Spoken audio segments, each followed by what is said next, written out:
Assalamualaikum warahmatullahi wabarakatuh. Di sini kelompok kami akan membacakan tentang bab 2 Pancasila dalam Sejarah Bangsa. Perkenalkan, saya Azaziza Novela Rizky Maulita, teman saya Najwa Akila, Niken Ayu, Erina Azabel, dan Ajeng Damayanti. Saya akan membacakan pendahuluan. Pancasila merupakan dasar negara yang berisi 5 nilai dasar yang dijadikan sebagai kaidah negara yang fundamental.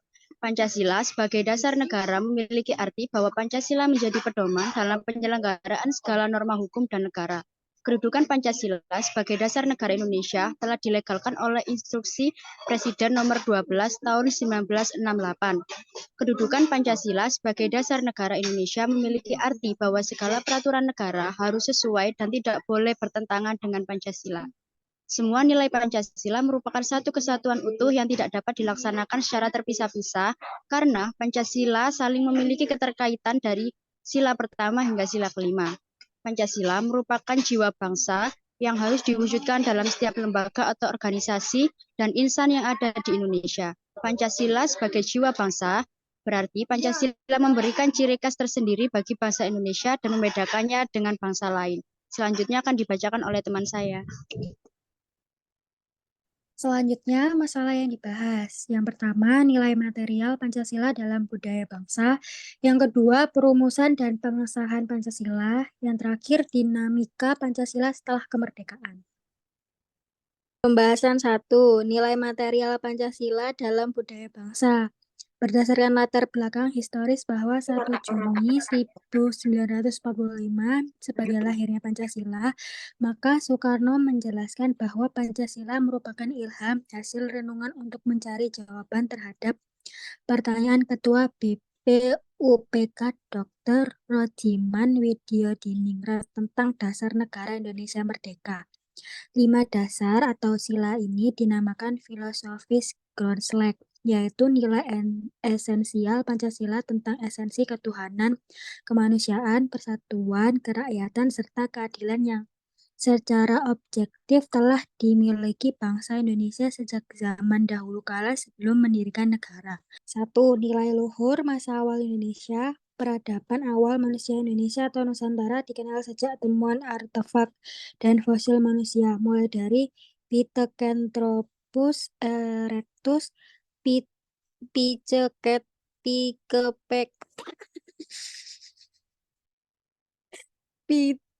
Pithecanthropus robustus, Homo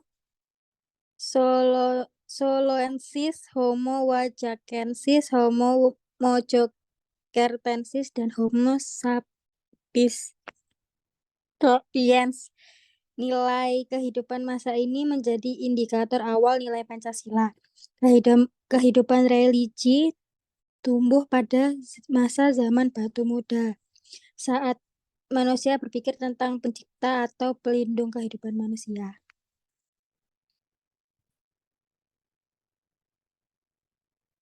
Berikutnya, masa kerajaan tradisional bervisi nasional. Hubungan awal Nusantara dan Cina India terjadi karena perdagangan Nusantara yang dibawa ke Cina berupa lada, pala, cengkeh, kapur, barus, kayu wangi, culabada, gading gajah, dan lain-lain.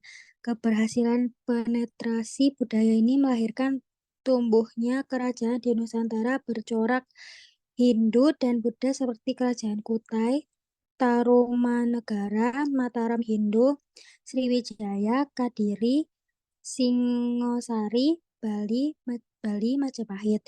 Penyebaran budaya Hindu akibat kolonisasi masyarakat India di Indonesia membawa pengaruh budaya pada 1.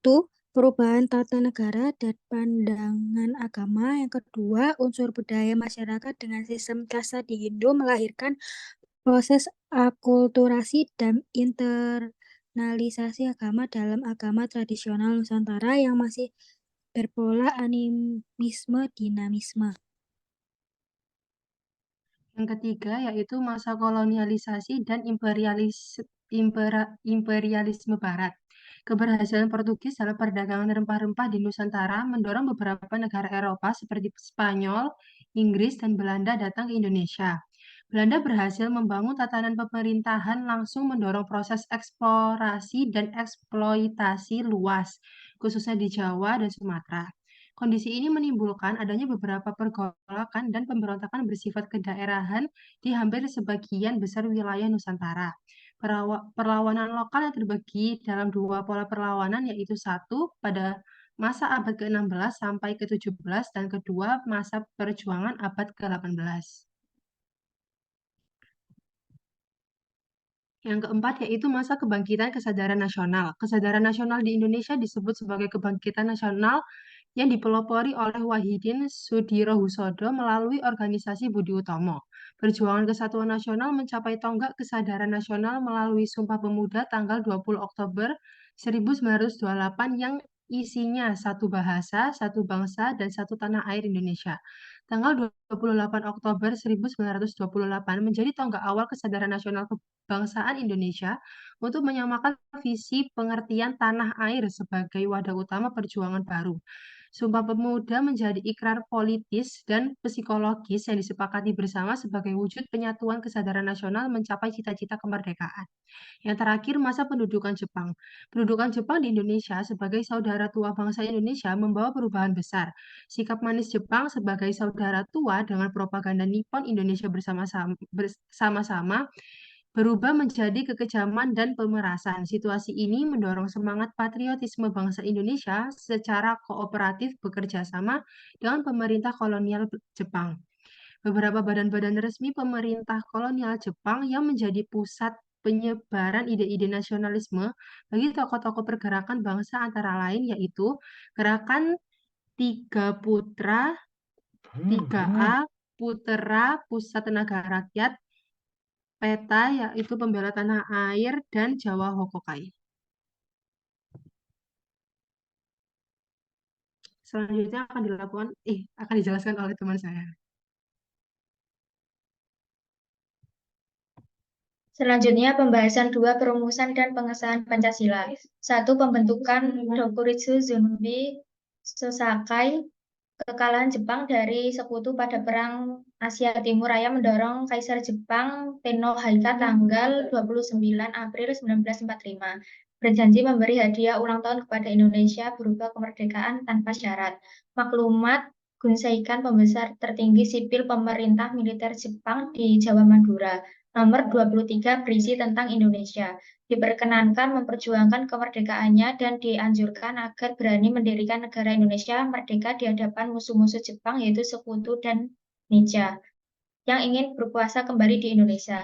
Secara resmi dibentuk Dokuritsu Zunbi Sosakai yaitu suatu badan penyelidik usaha persiapan kemerdekaan Indonesia atau badan penyelidik. Selanjutnya,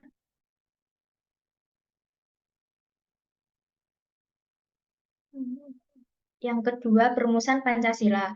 Upaya merumuskan Pancasila sebagai dasar negara yang resmi dilaksanakan melalui sidang pertama BPUPKI tanggal 29 Mei sampai 1 Juni 1945. Usulan pribadi disampaikan oleh 3 tokoh yaitu Muhammad Yamin, MR Supomo, dan Insinyur Soekarno. 3. Pengesahan Pancasila sebagai dasar negara.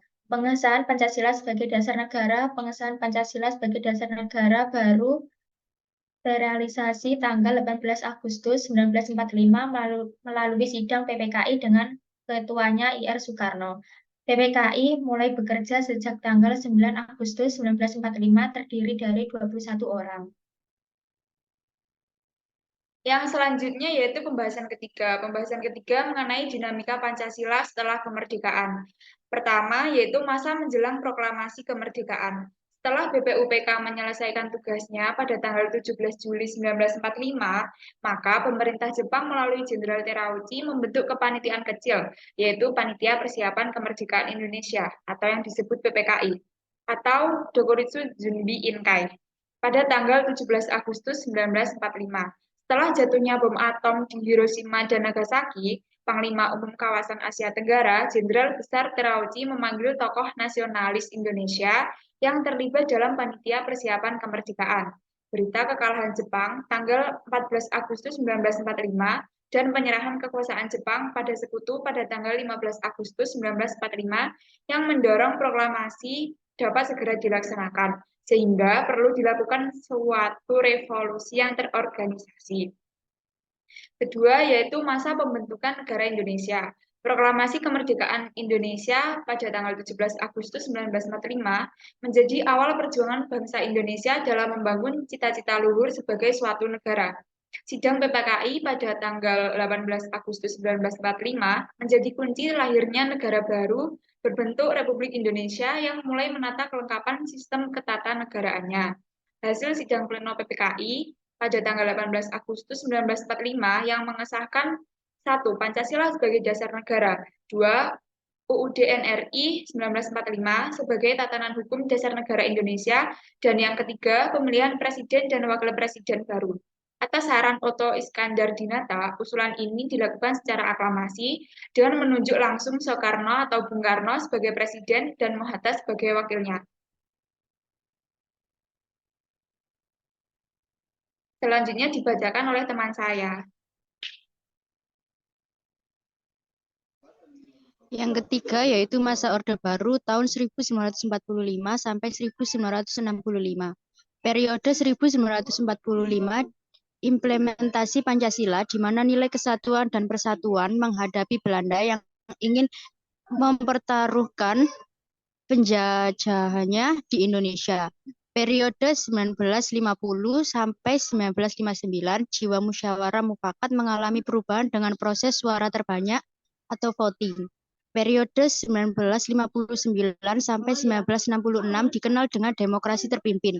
Demokrasi bukan pada kekuasaan rakyat. Nilai Pancasila berada pada kekuasaan pribadi presiden. Pada masa ini, yang menjadi persoalan utama adalah ketika Soekarno sebagai Panglima Besar Revolusi dipandang tidak konsisten dengan implementasi Pancasila dan UUD NRI 1945. Proses jatuhnya kekuasaan Orla tahun 1966 menjadikan Super Semar sebagai surat pengalihan kekuasaan menjadi proses penyerahan pemerintah, transfer of authority, masa Orla menuju masa Orde Baru, Orba. Yang keempat, masa Orde Baru tahun 1968 sampai 1998.